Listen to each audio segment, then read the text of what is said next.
Sir, மற்றொரு மிக முக்கியமானது இந்த ஓபிஎஸ், டிடிவி மற்றும் தேமுதிக, பாமக, பாஜக உள்ளிட்ட அணிகள் ஒரு அணியில் போட்டியிடும் போது இந்த மும்முனை போட்டியில் பல இடங்களில் இரண்டாவது இடத்தை பாரதிய ஜனதா கட்சி கூட்டணி இந்த முறை பெறுவதற்கான வாய்ப்பு இருக்கிறது என்றும், இபிஎஸ் தலைமையிலான அணி மூன்றாவது இடத்துக்கு செல்வதற்கான வாய்ப்பு பல தொகுதிகளில் ஏற்படும் என்றும் ஒரு கருத்துக்கள் கூறப்படுகிறது. அதற்கான வாய்ப்பு இருக்குதா சார்?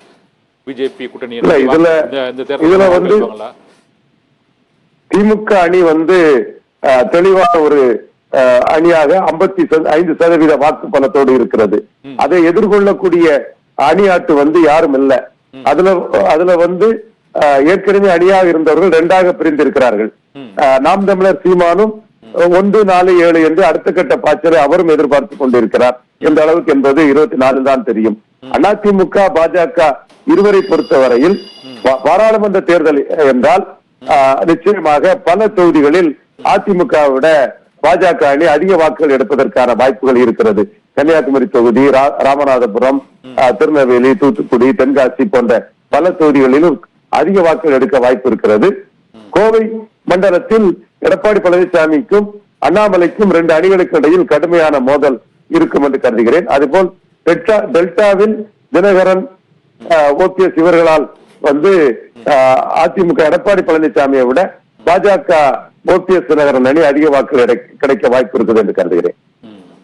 இந்த கூட்டணியை பொறுத்தவரை இப்போது தமிழகத்தை பொறுத்தவரை இந்த போட்டியானது மும்முனை போட்டியாக திகழ்வதற்கான வாய்ப்பு அதிகமாக இருப்பதாக இப்போது அந்த பாஜகவுடனான கூட்டணியை அதிமுக முறித்து கொண்ட பிறகும் திருச்சியில் பிரதமர் நரேந்திர மோடியின் அந்த பயணத்திற்கு பிறகுமான அந்த அரசியல் கணக்குகள் மாறிக்கொண்டிருக்கின்றன. தொடர்ந்து இரு தரப்பிலும் ஓபிஎஸ் ஒரு புறம் தொண்டர்கள் உரிமை மீட்பு பேரணி என்று அவர் தொடங்கிவிட்டார்.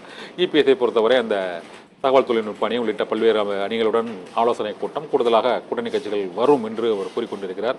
இந்த சூழ்நிலையில் இந்த தொகுதி பங்கீடு அப்படி என்று அழைக்கும் போது திமுக கூட்டணியில் இப்போ அதிருப்தி அளிக்கக்கூடிய கட்சிகள் ஏதாவது இருக்கா சார்?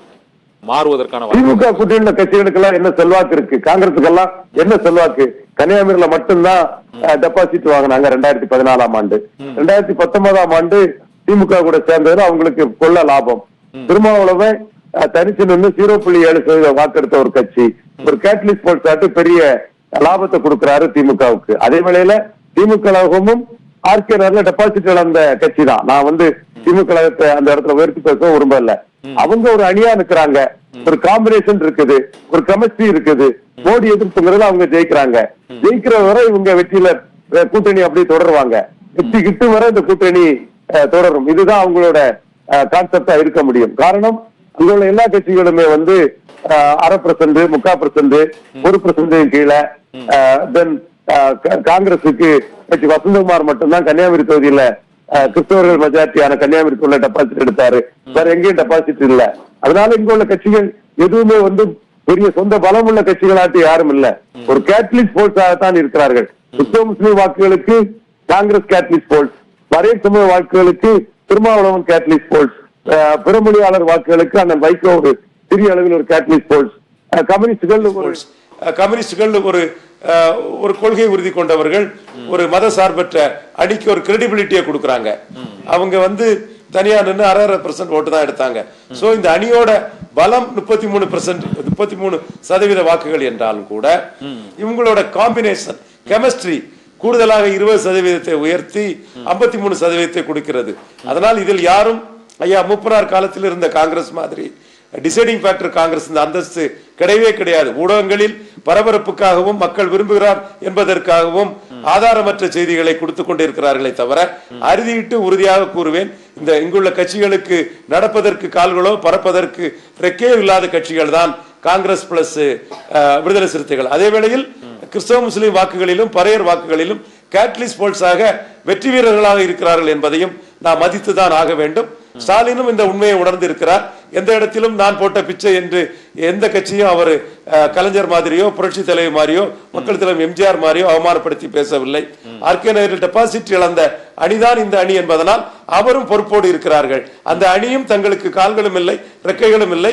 திமுகவோடு ஒரு கூட்டிணைப்பாக கெமிஸ்ட்ரியோடு இருப்பதுதான் லாபம், வின் வின் வின் எல்லோருக்கும் என்று தெளிவாக இருக்கிறார்கள்.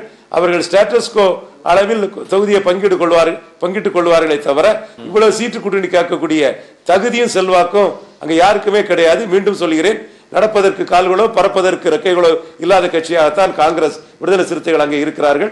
அதே வேளையில திமுகவிற்கும் இவர்கள் 100க்கு 100 தேவை என்ற சூழ்நிலை தான் இருக்கிறது. அது காம்பினேஷன் ஓட்ஸ், கெமிஸ்ட்ரியால் அதிக வாக்குகள் கிடைக்கக்கூடிய ஒரு அணி.